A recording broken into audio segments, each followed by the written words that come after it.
Ah, ¿te referís a la división de unitarios federales de la que todo el mundo habla? Claro, ¿Me puedes explicar bien qué es eso? Porque nunca lo entendí. a mí también me cuesta entenderlo, hijo. Una constitución federal podía respetar la autonomía provincial de Buenos Aires y al mismo tiempo garantizar los derechos de todas las provincias a participar en la distribución de los ingresos a través de un Estado central. En el unitarismo, todos los niveles de gobierno están subordinados al poder central. Además, un régimen unitario generalmente unifica la legislación y la administración en todo el país, más allá de las particularidades regionales o diversidades culturales. En el aspecto económico, creen en el libre cambio y políticamente son liberales. 1820, el año de Cepeda, fue el año en que primó la anarquía y así sería durante mucho tiempo más. En el caos reinante, un porteño, Manuel de Zarratea, logró hacerse nombrar gobernador de Buenos Aires y, en nombre de esa provincia, firmó el Tratado de Pilar con los vencedores, López y Ramírez. Cada una de las provincias, ahora autónomas, comenzaron a verse abatidas por las luchas internas de poder. ¿Quién terminó gobernando Buenos Aires? Don Martín Rodríguez. Muchos se disputaban el puesto, pero Rodríguez contó con el apoyo de una figura que luego se haría gigante: Juan Manuel de Rosas. Rosas era ya uno de los hacendados más poderosos de la provincia y junto con sus milicias, entrenadas en su estancia de monte, entró a la ciudad para respaldar a Rodríguez. Dicen que con su sola presencia bastó para que los demás dejaran de discutir.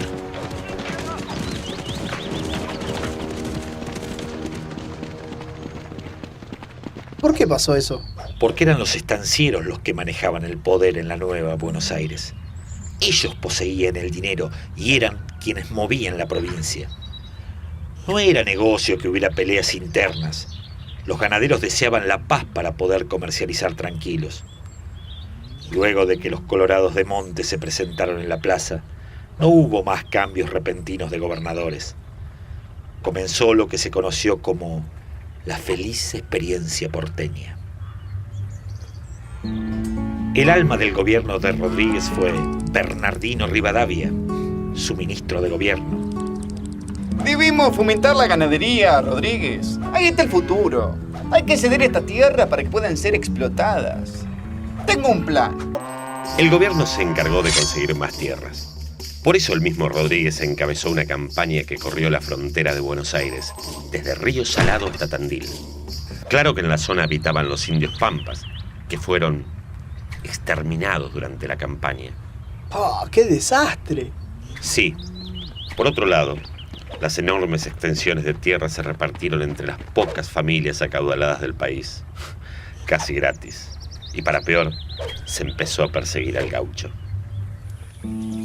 Se necesitaba gente que trabajara la tierra, y la mano de obra elegida por los hacendados fue el gaucho.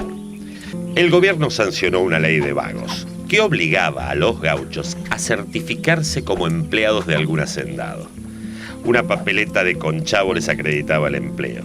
Si no la tenían, marchaban presos, y a los que pretendían rebelarse les esperaba un castigo peor. ¡Señor juez de paz! ¡El gaucho Fierro se escapa! No hay problema. Ya lo vamos a agarrar. Y de ahí, marchará a la frontera. A luchar contra los indios. El nivel de vida mejoró bastante en este periodo. Se creó el Banco de la Provincia, se organizó por primera vez un presupuesto de gastos estatales y se fundó la Universidad de Buenos Aires. ¿Y las cosas se tranquilizaron?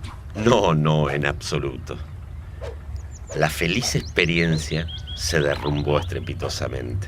Y la guerra civil que en ese momento azotaba a las provincias del interior también afectó a Buenos Aires. ¿Por qué? Las cosas se precipitaron luego del conflicto con el Brasil. Portugal, al haber invadido en 1817 la banda oriental, era dueño de esos territorios. Cuando Brasil se declaró independiente, quiso que esas tierras formaran parte de sus dominios. Pero el territorio oriental había pertenecido históricamente al virreinato del Río de la Plata, por lo que una vez liberados del yugo portugués, le pidieron al gobierno argentino ser aceptado como una de sus provincias. Buenos Aires sabía que si aceptaba a la banda oriental como parte de su territorio, entraría en guerra con Brasil. Entonces comenzaron las terribles discusiones sobre lo que había que hacer.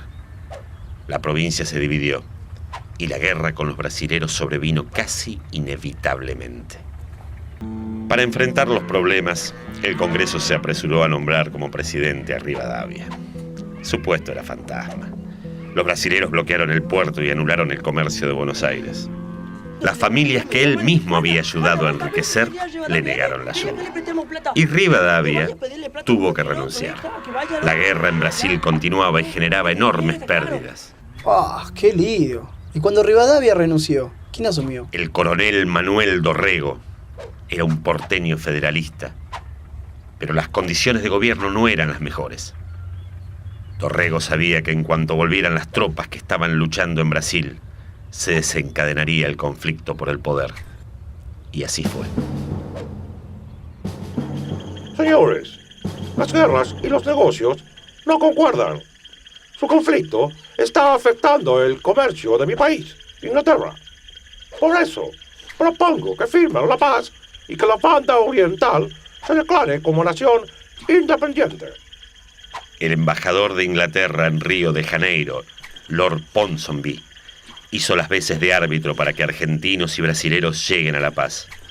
Dorrego envió a Balcarce para negociar. De acuerdo. Olvidemos este conflicto, almirante Lobo. Dejemos que la banda oriental se independice. Pero le garantizo algo.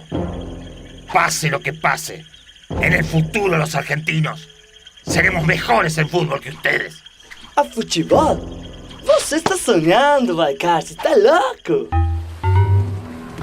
Las tropas volvieron y los unitarios, comandados por el general Juan Lavalle, prepararon un movimiento revolucionario. Luego se sucedió un hecho que nunca podré olvidar, un hecho nefasto que marcó el tono de las discusiones durante los años futuros y que agudizó los odios. El fusilamiento de Dorrego. Exacto.